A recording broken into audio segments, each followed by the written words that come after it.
Collapse anchoring. Halo sahabat Smart Community Center, dimanapun Anda berada, kembali lagi bersama saya Reski Daniel dalam sebuah pembelajaran Neurolinguistic Programming. Saya yakin di antara Anda pernah mengalami sebuah situasi di mana situasi ini membuat diri Anda terlarut dalam emosi-emosi menurut Anda negatif atau tidak produktif.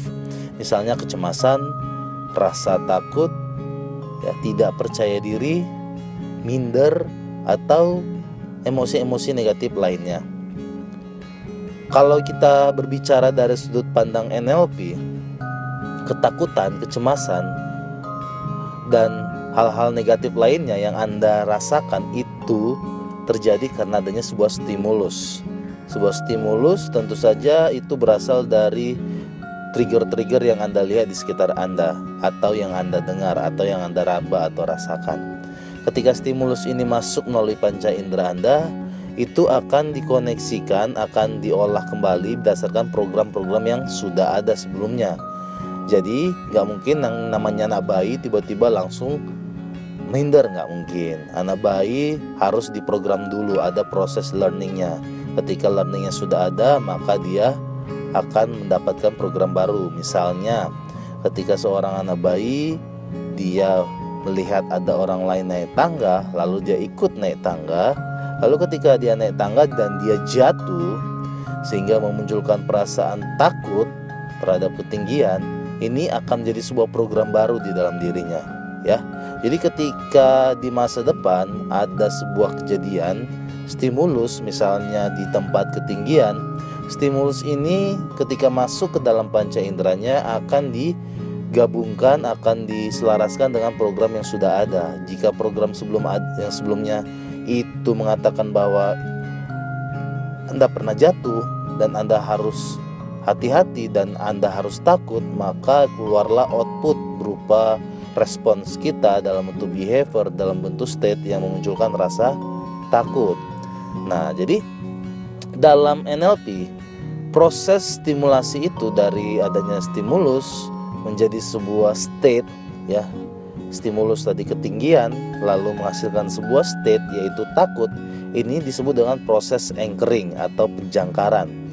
Anchor sendiri atau jangkar ini bisa kita lihat atau analogikan dengan jangkar yang ada di kapal.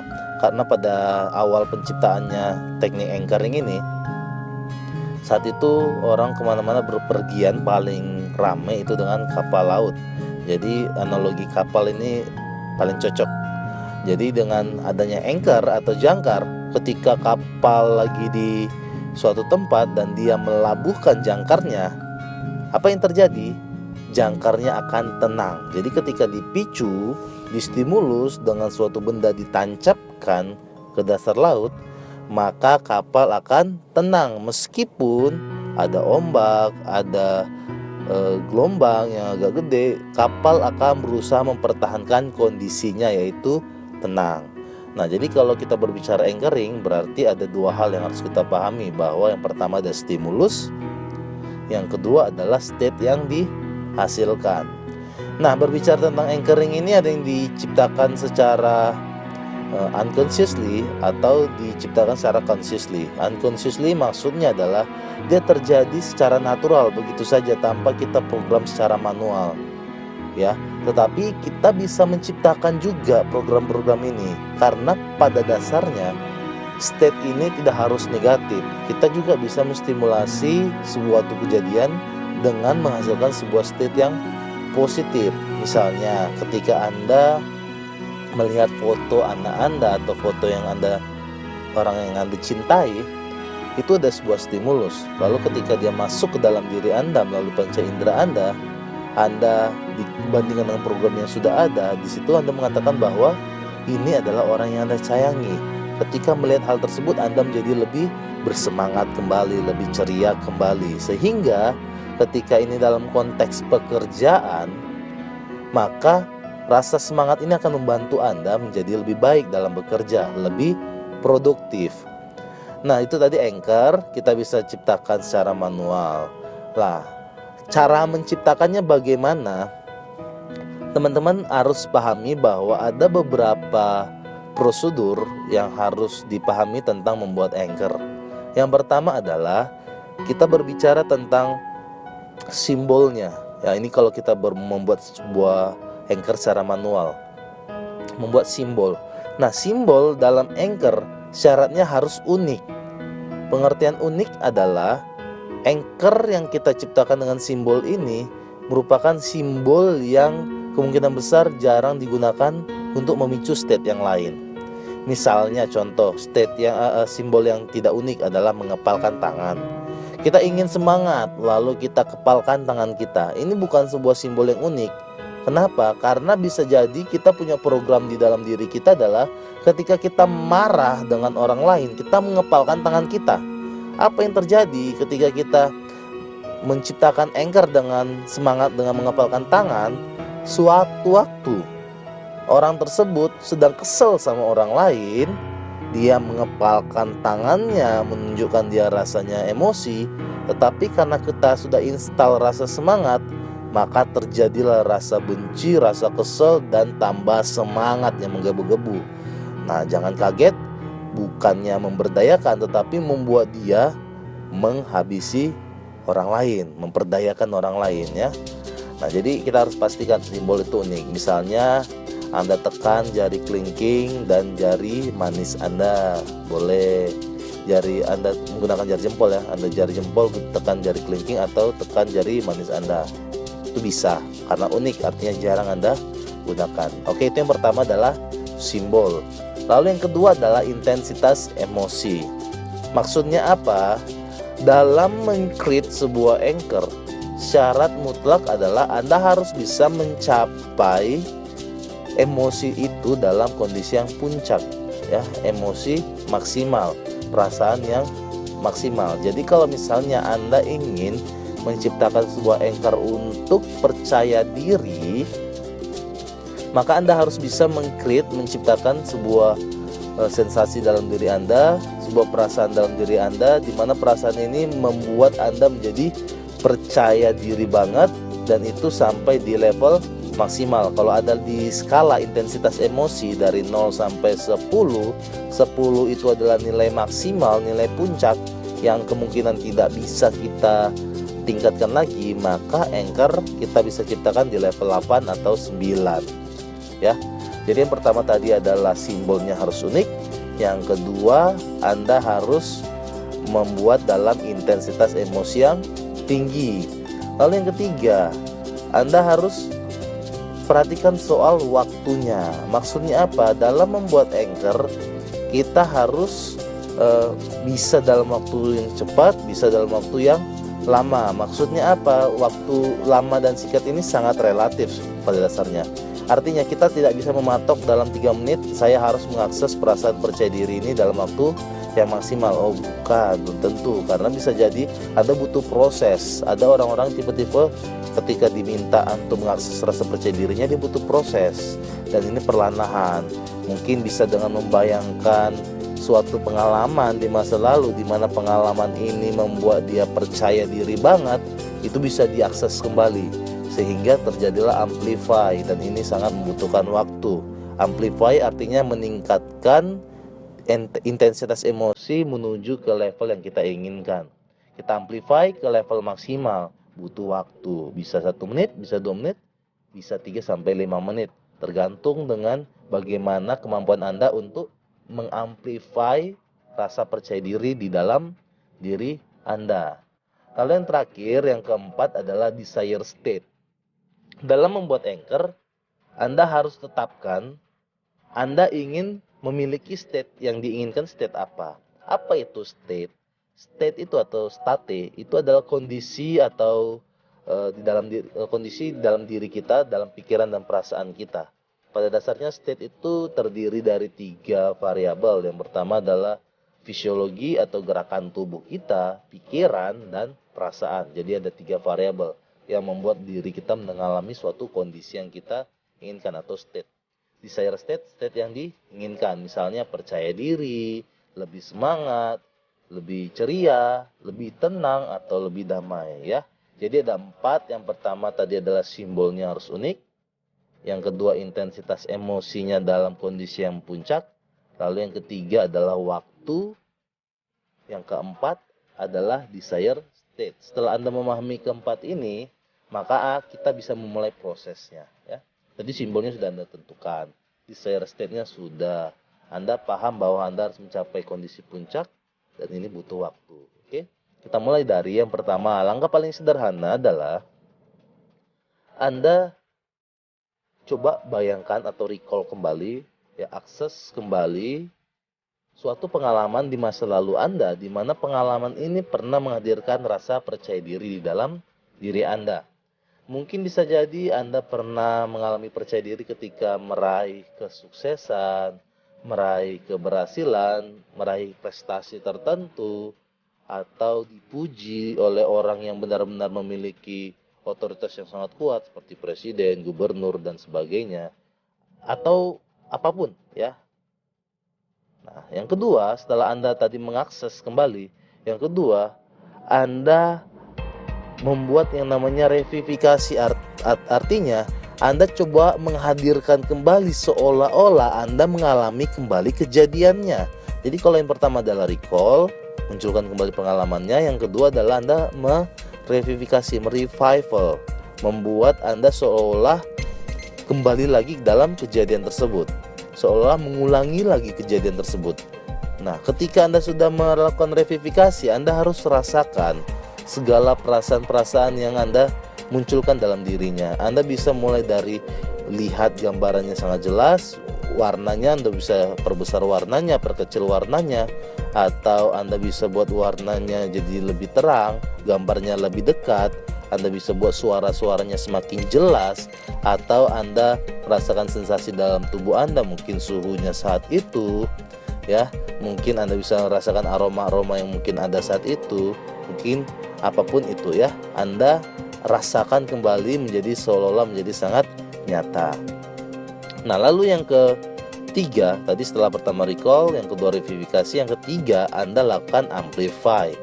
Ketika di tahapan kedua ini, ciri-cirinya adalah kalau Anda sudah berhasil, langkah kedua tadi, Anda sudah merasakan rasa percaya diri itu. Oke? Lalu langkah ketiga adalah amplify. Anda harus mengukur rasa percaya diri yang telah Anda akses itu berada di level berapa. Anggap saja di level 5. Maka tugas Anda adalah amplify level percaya diri ini menuju level 8 atau 9. Bagaimana cara mengamplifainya? Anda bisa mengubah struktur di dalam pikiran Anda terhadap gambaran atau suara atau perasaan. Misalnya, Anda bisa membuat gambarannya menjadi lebih fokus, lebih mendekat, atau lebih membesar gambaran yang ada di imajinasi Anda, ya. Lalu suara-suaranya bisa Anda kencangkan volumenya. Anda bisa letakkan di posisi tertentu, bisa di depan atau di kiri atau dimanapun yang menurut Anda. Ketika Anda mengubah-ubah strukturnya, rasa percaya diri ini tiba-tiba meningkat. Atau Anda juga bisa mengucapkan dengan self-talk juga. Misalnya Anda yakinkan dengan kata-kata, aku menjadi lebih percaya diri, aku rasakan percaya diri, aku menjadi lebih percaya diri. Bebas, ya. Anda bisa menggunakan self-talk atau Anda mengubah struktur di dalam pikiran Anda terhadap gambaran atau bentuk imajinasi atau suara-suara atau perasaan atau aroma-aroma yang ada di dalam gambaran mental Anda. Anda amplify, Anda rasakan ketika Anda sudah mencapai di level puncak, maka level amplify ini sudah berhasil. Level puncak yang kita maksud adalah minimal level 8 atau 9. Kalau sudah, maka level amplify selesai. Lalu kita masuk ke level 4 atau tahapan yang keempat, yaitu adalah installing. Installingnya itu sederhana sebenarnya. Ketika Anda menginstal, Anda cukup tekan atau kondisikan dengan simbol yang Anda buat. Misalnya kalau simbolnya tadi menekan jari jempol dan jari kelingking, maka sesegera mungkin Anda tekan jari jempol dengan jari kelingking Anda. Oke, bagus. Kalau sudah, Anda rasakan bagaimana ada sebuah peleburan dengan perasaan percaya diri tersebut dengan simbol yang sudah Anda buat. Anda rasakan ini seperti menjadi satu-satunya atau sebuah cara untuk mengakses rasa percaya diri ini. Lalu Anda install dengan kata-kata sederhana. Mulai saat ini ketika saya membutuhkannya dalam kondisi atau konteks titik-titik, misalnya konteks berbicara depan umum ya. Karena harus dibuat konteksnya, jangan digeneralisir ke semua hal. Karena rasa percaya diri di satu konteks belum tentu baik di konteks yang lain. Misalnya percaya diri, Anda percaya diri itu baik dalam konteks apa? Misalnya dalam konteks Anda berbicara depan umum, oke, Anda percaya diri dengan rasa optimis segala macam. Tetapi kalau Anda berada di acara pemakaman, acara sedih ya, Anda nggak mungkin ngakses rasa percaya diri tersebut. Bisa jadi Anda dianggap kurang empati, kurang melihat keadaan sekitar ya. Anda harus tentukan konteksnya. Misalnya mulai hari ini dan kapanpun saya butuhkan untuk konteks berbicara di depan umum, saat saya membuat simbol seperti ini, maka rasa percaya diri saya akan seperti ini. Sekali lagi, ketika saya membuat simbol seperti ini, saya akan merasakan rasa percaya diri seperti ini dalam konteks berbicara di depan umum. Ulangi 3 kali ya. Ulangi 3 kali kata-katanya. Yang penting adalah jika maka. Jika saya membuat simbol ini, maka saya akan merasakan percaya diri seperti ini dalam konteks titik ya. Jika maka dalam konteks, rumusannya itu. Ulangi 3 kali. Kalau sudah, lalu Anda lakukan relaksasi kembali, lalu masuk ke tahap yang kelima, yaitu adalah break state. Apa itu break state? Break state itu adalah cara kita untuk merusak atau menghilangkan ya, atau mengalihkan. Saat ini sedang state yang percaya diri, kita alihkan dengan pertanyaan-pertanyaan atau pemikiran-pemikiran yang lain sehingga rasa percaya dirinya hilang gitu ya. Contoh, ketika sudah merasakan percaya diri, kita break state dengan cara memikirkan tadi pagi makan apa ya, atau kita jalan sebentar 1 keliling ruangan kantor kita. Oke, itu break state agar menghilangkan, membuat netral lagi. Kenapa break state ini penting? Tujuannya agar kita bisa menguji keberhasilan dari anchor ini.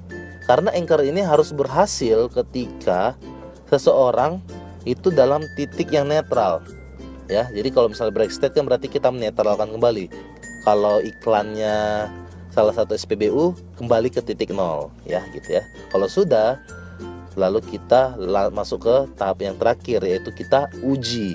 Kita uji dengan cara apa? Nah, tanpa ada stimulus apapun, tanpa ada perintah apapun, Anda coba tekan jari jempol dengan jari kelingking Anda. Coba Anda rasakan, apa yang Anda rasakan? Jika Anda sudah merasakan rasa percaya diri seperti yang Anda inginkan, bagus, berarti proses pembuatan anchoring ini selesai. Tetapi kalau Anda rasakan bahwa rasa percaya diri ini masih kurang cukup, maka Anda bisa mengulangi lagi prosesnya, mulai dari recall, mungkin recall dengan kejadian yang lain, atau kejadian-kejadian pengalaman yang harusnya lebih kuat ya. Anda recall lagi, lalu reverifikasi kembali, amplify kembali, installing, lalu Anda break state, lalu Anda uji ya, sampai Anda bisa merasakan percaya diri di level yang Anda butuhkan. Itu percaya diri, oke? Nah, bagaimana tadi kita berbicara bahwa ada program-program yang sudah keburu atau terlanjur masuk ke dalam diri kita, seperti emosi negatif cemas, kecewa, atau sedih, takut, dan lain-lain. Nah, caranya gampang, mudah sekali kalau Anda sudah tahu anchoring ini. Ada satu teknik sesuai dengan topik kita hari ini adalah collapse anchoring. Apa itu collapse anchoring? Adalah kita membuat anchor pembanding, anchor tandingan, di mana anchor ini bisa kita gunakan melawan anchor yang sudah ada di dalam diri kita. Jadi emosi-emosi negatif itu bisa kita katakan itu ada sebuah anchoring.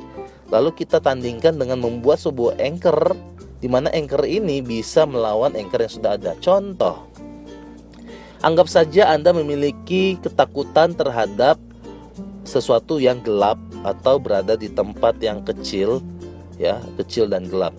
Nah, itu akan memicu rasa takut Anda. Ada stimulusnya tempat gelap dan kecil.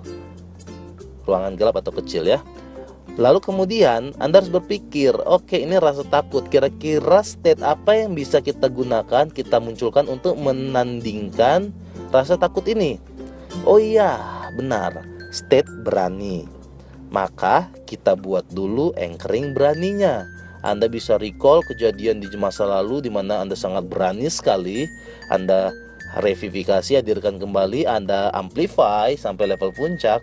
Lalu Anda installing, lalu Anda break state, Anda coba tes. Wow, ternyata rasa beraninya sudah Anda ciptakan. Anda sudah membuat anchoring berani. Nah, collapse anchoring gimana caranya? Yang pertama adalah Anda harus menstimulasi dulu anchoring negatifnya. Caranya gampang. Anda masuki tempat gelap dan tempat kecil, ya.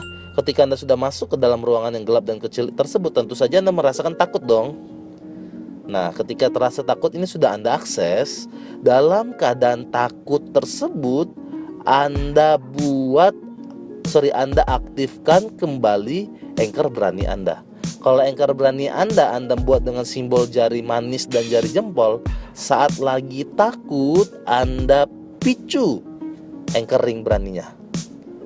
Nah, ketika hal ini terjadi, di dalam diri Anda seperti ada saling bertandingan satu dengan yang lain. Perasaan saling mengalahkan satu sama yang lain. Anchoring mana yang kuat, anchoring mana yang lebih kuat, dia yang menang. Jadi kalau Anda sudah membuat anchoring beraninya itu dengan yang sangat maksimal dan lebih kuat kekuatannya, intensitas emosinya dibandingkan rasa takut ini, maka secara ajaib dalam waktu nggak nyampe berapa detik saja, rasa takut akan hilang dengan sendirinya. Seperti di collapse, dihancurkan. Jadi Anda harus pahami bahwa collapse anchor adalah cara menghancurkan collapse, cara menghilangkan anchoring dengan membuat anchoring tandingannya. Jadi Anda bisa mulai paham mulai hari ini. Anda mau membantu diri Anda atau membantu orang lain menghilangkan emosi negatif, perasaan negatif, collapse anchoring saja. Oke? Semoga pembelajaran hari ini sangat bermanfaat. Jika menurut Anda bermanfaat, Anda bisa bagikan audio ini ke berbagai orang. Anda bisa share tanpa perlu izin dari saya. Dan apabila Anda ingin mendapatkan pengalaman langsung, pembelajaran langsung, tanpa harus belajar sendiri, Anda dapatkan pembelajaran langsung dari saya tentang NLP, Anda bisa ikuti workshop NLP saya. Workshop NLP Practitioner. Hanya dalam 2 hari Anda sudah mendapatkan keseluruhan teknik, strategi, dan experience-nya. Anda akan diajarkan langsung oleh saya bagaimana cara mengubah hidup Anda menjadi lebih baik dengan NLP. Untuk informasi tanggal dan waktu, ya, tanggal, waktu, dan tempat, Anda bisa segera hubungin atau SMS atau WA ke nomor 0812 8446 0494. Sekali lagi di 0812 8446 0494. Anda bisa langsung menghubungi ke Bu Yuda, atau Anda juga bisa mengundang saya ke perusahaan Anda untuk mengajarkan teknik NLP ini untuk selling, untuk service, untuk motivasi karyawan, atau untuk apapun, ya. Anda bisa mengundang saya. Tetap hubungin ke Bu Yuda di 0812 8446 0494. Semoga audio ini bermanfaat. Sampai ketemu di pembelajaran berikutnya. Bersama saya, Reski Daniel. Salam dahsyat luar biasa.